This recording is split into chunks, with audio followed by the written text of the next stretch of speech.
Well, guys, the transgenders in the military and transgenders that were actually thinking about being in the military, they got some bad news today.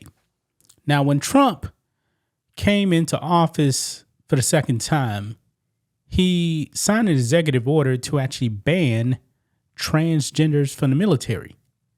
However, of course, you have these activist judges that blocked him.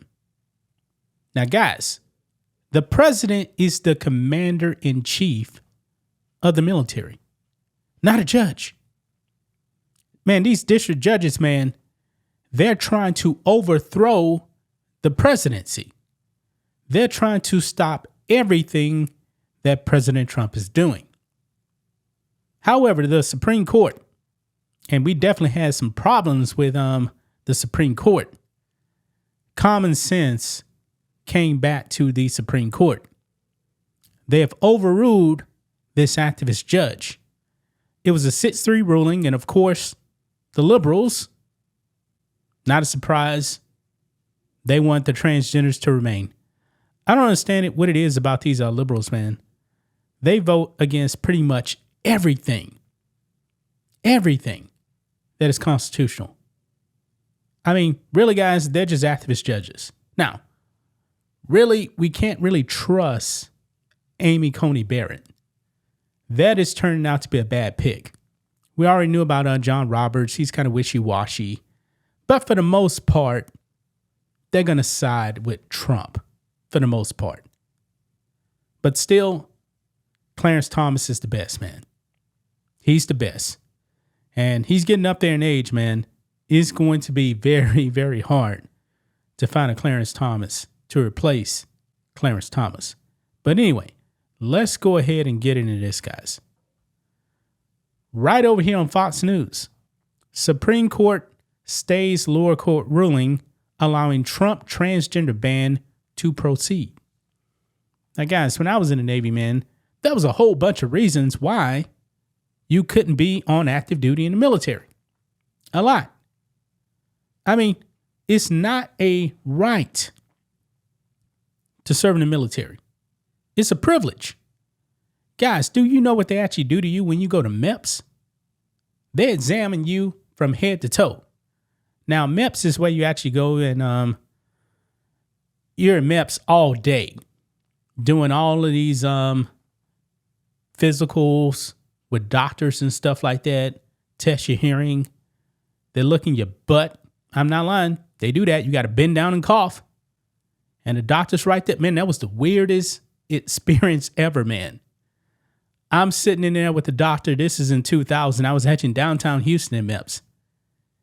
And we're talking. Then he's like, okay, drop your pants and bend down.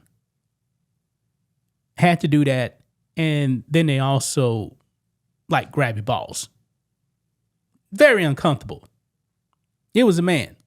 But still, I don't want nobody playing my balls. But this is the military, man. This is the military. They take your physical fitness seriously. They take your mental health seriously. Okay? Now, when I was in the military, man, there was pretty much no such thing as transgenders in the military. I mean, when I was in the military, man, you had to be of sound mind and body. But of course, the Biden administration, pretty woke. Pretty woke. And guess what? Recruitment was way down under Biden. Nobody wanted to be in the military. But as soon as President Trump got elected, guess what? Men want to sign up for the military.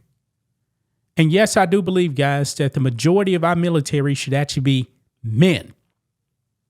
I mean, men should actually be defending our country.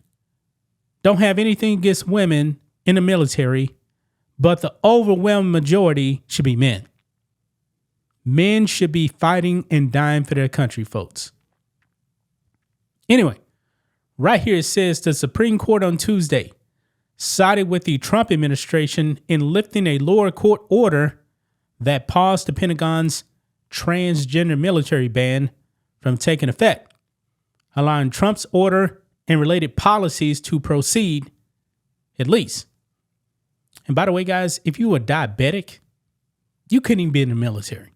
But anyway, the high court ruling is a near-term victory for the White House, even as it did not address the underlying merits of the case or President Donald Trump's January 27 executive order banning transgender service members from the military.